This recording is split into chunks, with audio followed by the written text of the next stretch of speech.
Hi everyone, and welcome. Max here. I want to talk to you about something tonight that is important to our community, and it's important to communities all across America, and it's something that Americans are now starting to embrace a little more, like their European and otherworldly brethren, and that's recycling.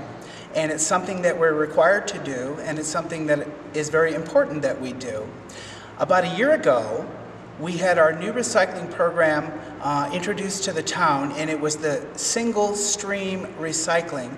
And I'm sure a lot of you are familiar and recognize this thing here, which you received about a year ago to help you with your recycling. And in the industry vernacular, this is known as a tote. And a tote it is, and what it totes is all of your recycling. Now, I want to tell you that most everybody in this town embraced recycling, and I think you all can be real proud of that. You know enough that you read your newspapers, and you got your Southbridge Evening News, and you read all the important stuff, and you already knew that newspaper was a definite recycling material. And you know, you read your Globe and all your other papers, and you read them, and you were very dutiful, and you served the environment, and you served the town, and you put them right into your tote. Look at you go. Your tote is carrying all your papers. And that's a good thing, because paper constitutes about 40% of the trash in any landfill. It's the one thing that's so simple to recycle, and people do, they embrace it, and they know well enough to do it. However, I want everybody to expand their imagination a little bit. When we say paper, we mean virtually all paper. Don't be shy about throwing paper into that tote. That includes things like that lovely catalog that you're going to be getting in abundance as the Christmas season approaches and you've done your shopping. Well, when you're done with that catalog, even though that's shiny paper, that can go in your tote as well. And you know, your Lego catalog, throw it in the tote. Virtually all paper will go in there. The only paper that won't go in there is tissue or paper that has food on it. Otherwise, any paper. There was a time when glossy paper was a problem, or paper that might have a staple in it, or a window envelope, or things like that. No more problem. Don't even think about it. Throw it all in your tote. Dry is good. Throw it in your tote. No food on it. Things like, you're a kid, he goes to the Southbridge Public Schools, and that teacher grades his paper. Aha, you're done with it. You've admired the child. Throw it in the tote. The pizza your kid made as dinner? Absolutely. It's cardboard in the tote. Your cereal box?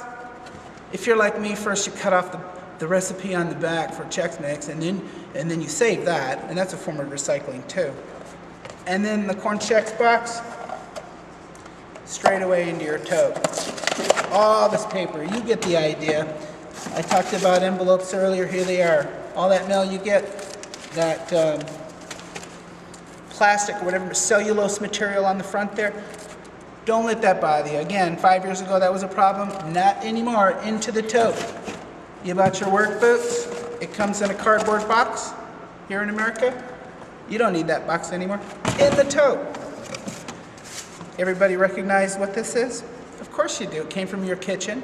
It's the tail end of your paper towel rolls. You know, you go like that, you imagine so, and there's his little brother that comes from your bathroom, also cardboard, also recyclable, in your tote. Don't even think about it. Don't sort it, just throw the whole thing in there. Here's something near and dear to all our hearts. Political flyers, glossy paper. In the old days, no. The flyer you got, in the tote. The other flyer for the political, in the tote. All the other political flyers, glossy paper, admire the candidates, in the tote. You had a party with your friends. Voila, I hope you were sensible about it. But when you're done, that cardboard, it goes into your tote and it gets recycled and it's kept out of the landfill. Now, I don't want everyone to think that paper is the only thing that'll go into your tote.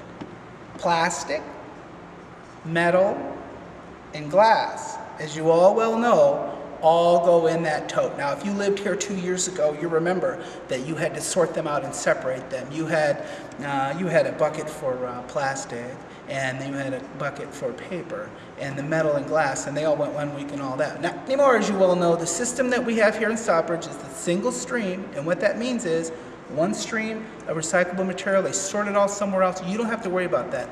It's a good, easy system for us here, and we're kind of lucky to have it. Okay, but it's like plastic. Now, I think everybody already knows about your milk container.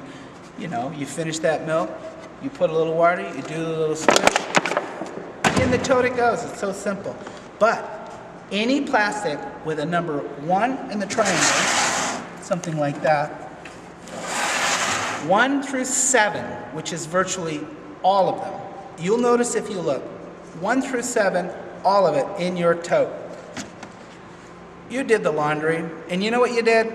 There was a little bit left on the bottom, so you stuck it underwater because you're going to get all that product, because who can afford to throw away product, right? You get it all out of there, and then you look, and sure enough, there's a triangle with a number in it, which means this is 1 through 7. There it goes with your paper, no sorting. Everything in there should be dry. That's one rule of thumb you should remember as we go on. Everything should be dry, you know, and that includes, here's some metal. My lovely cat Ruthie, who loves me the most, I feed her the best. You toss it out, it's metal, in the tote. No worries about taking the paper off of it anymore. You used to have to worry about that, but you don't anymore.